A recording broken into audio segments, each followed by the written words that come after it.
करो।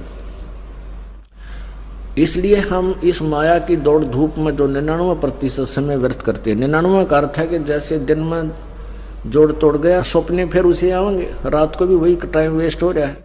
अब यदि हम भक्ति ज्यादा करेंगे, सत्संग ज्यादा सुनेंगे, तो सपने भी हमने भगवान की वाणी याद आया करेगी, सपन में परमात्मा की चर्चा होगी या सिमरन शुरू हो जाया करेगा, तो हमारा ज्यादा समय फिर भगवान की भक्ति में लगा करेगा, हमारे वजन हल्का हो जाएगा। अब क्या है कि जैसे एक रक्षाबंधन का त्योहार आता है,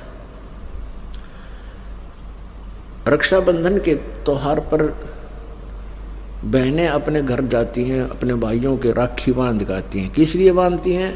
कि भैया मेरी रक्षा करना। पुण्यात्माओं, जो रक्षक है उसका तो हमें पता भी कोई नहीं। वैसे तो बहुत जगह ऐसी घटना घटी है। एक बहन बता रही थी कि जी मैं इस आपका उपदेश लेने से पहले अपने घर गई, अपने भाई का राखी बांधन, इकलौता भाई था।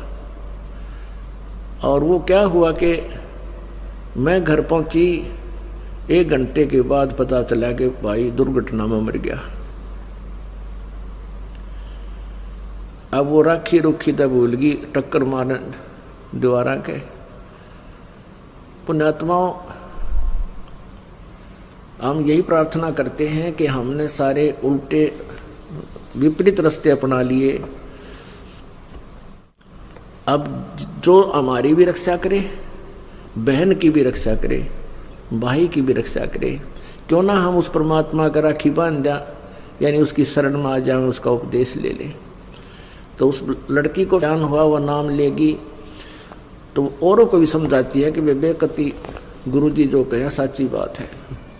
मैं इसी उद्देश्य से गई थी, मेरा भाई मेरी रक्षा करेगा, और भाई ये ना पाया मुझे, भाई की लाश आई मेरे सामने उसी रक्षाबंधन के दिन। तो परमात्मा हमारा सबका रक्षक है, हमने इसी को राखी बांधनी चाहिए, हमें और ड्रामेबाजी की कतई आवश्यकता नहीं है।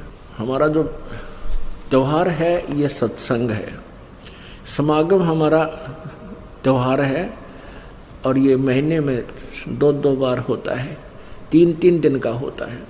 ये त्योहार मनाओ। बाकी त्योहार क्या है? जैसे हम दिवाली मनाते थे, उसका उद्देश्य क्या था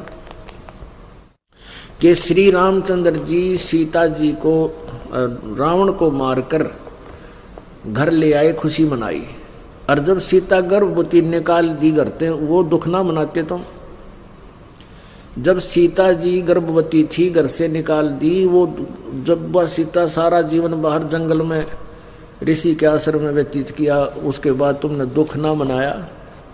तो ये इस तरह की जो कहानियां, ये त्योहार हम बनाने शुरू किए, इनकी हमें आवश्यकता नहीं। अब होली क्या है? होली किस लिए मनाते हैं कि भगवान ने प्रहलाद भगत की उस दिन रक्षा की थी। फिर प्रतिवर्ष वो लाकड़ी फूकते हैं, होली मनाते हैं, क्या फिर रक्षा हो जाएगी आपकी?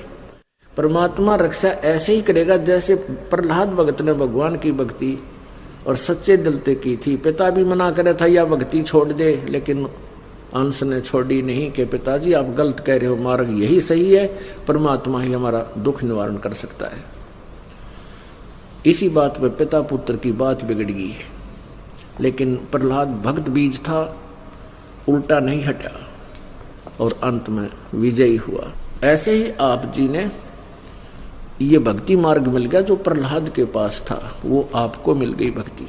इस साधना को करो और मर्यादा में रहो, आपकी भी ऐसी रक्षा करेगा और कर रहा है। यहाँ हजारों की संख्या में ऐसे प्रमाण आपको दिखा दें जहाँ परमात्मा ने रह रह कर रक्षा की है, पल पल पर रक्षा की है। तो पुण्यात्मा, पहले तो हमने ये इस तरह के जो हमारे अपने आप हमने मकड़ी वाला जाड़ा पूर के इसमें आप फंस बैठे, इसको हल्का करो। इस तरह की ड्रामाबाजी बंद करो, और बीड़ी, शराब, मांस, तम्बाकू ये कभी भी नहीं छूना चाहिए। ये नर मनुष्य का आहार नहीं था। ये तो मनुष्य जो है ना पशु बना देता है। शराब जो है, तम्बाकू है, कोई भी जो चीज़ है नशा करती है। और तम्बाकू का प्रयोग तो बहुत बुरा बताया है। शराब पीना महादोष है। परस्त्री गमन, दुराचार ये महाअपराध हैं, इस जीव के लिए हानिकारक है। रिश्वत लेना, चोरी करना, ठगी करना, ये इस तरह की जो बकवाद हमने लगाई, इनको हटाना है। क्योंकि जिस कहते हैं नाम खुमारी नानका चढ़ी रहे दिन रात, और भांग तमाकू छोतरा ये तो उत्तर जा प्रभात है। यानी जो शराब आदि का नशा करते हो, भांग का करते हो, या भूखी सुल्फा पीते हो, ये नशा तो कहते हैं सुबेरे समाप्त हो जाएगा। और भगवान की भक्ति का जो अमल है, ये नशा करके देखो। नाम खुमारी नानका, नाम का नशा दिन रात चढ़ा रहता है। परमात्मा के बिना में कुछ भी दिखाई नहीं देता। ये संसार असार नजर आ जाएगा कुछ दिनों में आपको, क्योंकि आपकी ज्ञान वाली आँखियाँ काम करने लग जाएंगी। जैसे ये शरीर क्या है, इसमें हाड़, मांस और रक्त, विष्टा, पेशाब, बलगम, गंध, ये लपेट के इसके अंदर भरकर ऊपर ये चाम लपेट रखा है। इसके ऊपर इसने जरा सा खुरच कर देख लो अंदर के क्या कुबाड़ भरा है इसमें, ये पालिश कर रखी है, हमें मूर्ख बना रखा है। आपको कभी कोई कुत्ता मरा हुआ देखा हो सड़क के ऊपर एक्सीडेंट में, और उसकी आंतें इतने लंबे दूर तक पड़ी और वो चाम सड़क के चिपक जाता है, टट्टी कहीं निकल कर पड़ी हुई है। तो पुण्यात्माओं, यही जुगाड़ आप जी के शरीर में है। और हम इस काल ने हमारे को यहाँ इतना मूर्ख बना रखा है कि हम इसी शरीर के ऊपर लगे रहते हैं, इसके ऊपर हर तरह से श्रृंगार करने में, फंड करने में। परमात्मा की भक्ति अगर इस मिट्टी ते कर ली तो यह मिट्टी सफल है, अन्यथा इस मिट्टी का कोई यूज नहीं। कहते हैं पशु के चाम की पातन बन जा, पातन कहते हैं जूतों को, और नौबत और नंगाड़ा, यानी पशु के चाम का ये बाजा बजाने के ढोलक ढालक भी बन जाते हैं। लेकिन नरदे ही किसे काम न आवे, जलबज हो जा छारा, या मनुष्य का चाम तो ये भी काम ना आवे। इतना घटिया है ये शरीर, यदि इससे परमात्मा की भक्ति नहीं की। परमात्मा की भक्ति भी सतनाम से, सच्चे नाम से, पूर्ण संत से उपदेश लेकर की जाए तब इसकी सफलता है। तो कुछ दिनों के बाद आपको यह संसार बिल्कुल असार नजर आने लग जाएगा, आपकी ज्ञान वाली आँखियाँ खुल जाएगी। ये मिट्टी जो हमें मिली है, ये मनुष्य शरीर, ये सस्ता नहीं है।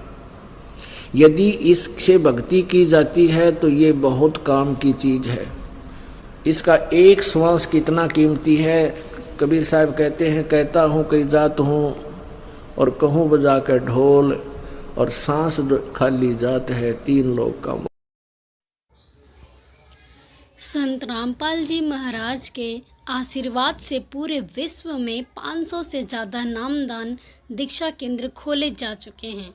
जिस भी भक्तात्माओं को संत रामपाल जी महाराज से गुरु दीक्षा प्राप्त करनी है, वह अपने नज़दीकी नामदान केंद्र से गुरु दीक्षा प्राप्त कर सकते हैं।